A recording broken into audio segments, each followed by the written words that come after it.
Alors un petit tutoriel sur un petit logiciel qui s'appelle Xournal.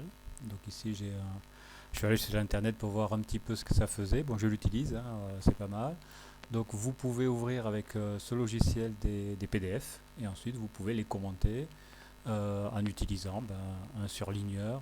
C'est ça, hein, le surligneur comme ça. Vous pouvez utiliser un stylo pour faire des petits dessins ou dessiner des choses. Vous pouvez bien sûr changer la couleur. Vous pouvez écrire, hein, avec le stylo. Alors sans tablette c'est un petit peu difficile, hein. Galatasaray ici. Donc avec la souris, Galata, je me trompe ici, Tasaray. Donc pas très commode, hein, si vous voulez écrire des choses un petit peu longues et manuscrites. Alors bon, pour nous on écrit par exemple des vecteurs, donc un vecteur comme ça avec une flèche. Donc nous c'est plus commode, hein, pour ça.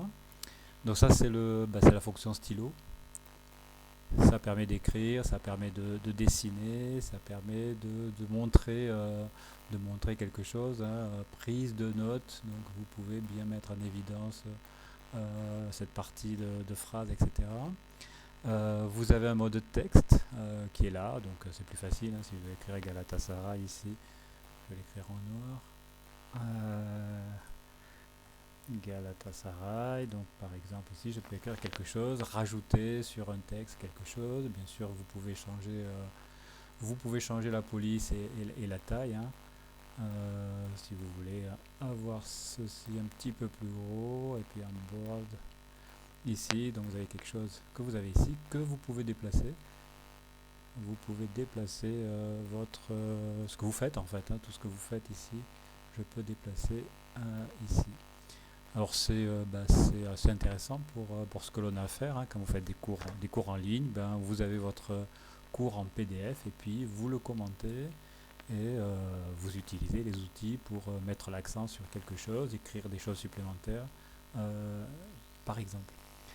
Bon, après il y a d'autres choses, des détections de formes, ça j'ai pas essayé, je sais pas. Sélectionner, déplacer les annotations, je viens de le faire ici. Alors l'intérêt de ce logiciel serait d'avoir une tablette graphique, parce que par exemple ici j'ai essayé d'écrire quelque chose, ça a été un petit peu laborieux avec la souris, et donc avec tablette graphique ce serait quand même assez idéal.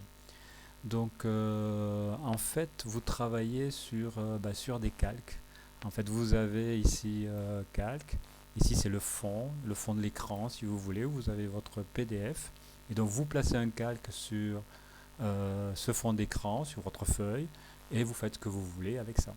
Alors vous pouvez rajouter des calques, hein. Vous pouvez rajouter des calques, et donc si je rajoute un calque, je vais faire quelque chose avec, je sais pas, je vais faire un gros dessin comme ça. Donc ça c'est sur le calque numéro 2, mais si je passe sur le calque numéro 1, bien sûr ce dessin disparaît, puisque il est au-dessus de vous si vous voulez, hein.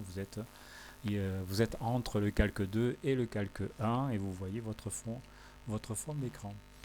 Alors je viens de voir que c'était quelque chose qui ressemblait à Microsoft OneNote, que j'ai pas essayé, hein, j'ai pas eu le temps, et en fait je travaillais avec quelque chose qui était un petit peu similaire.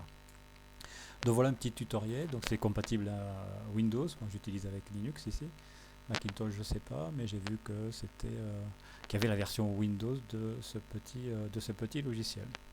Donc peut-être ça peut vous intéresser, donc je voulais vous faire part de ce logiciel que j'utilise moi en fait tous les jours.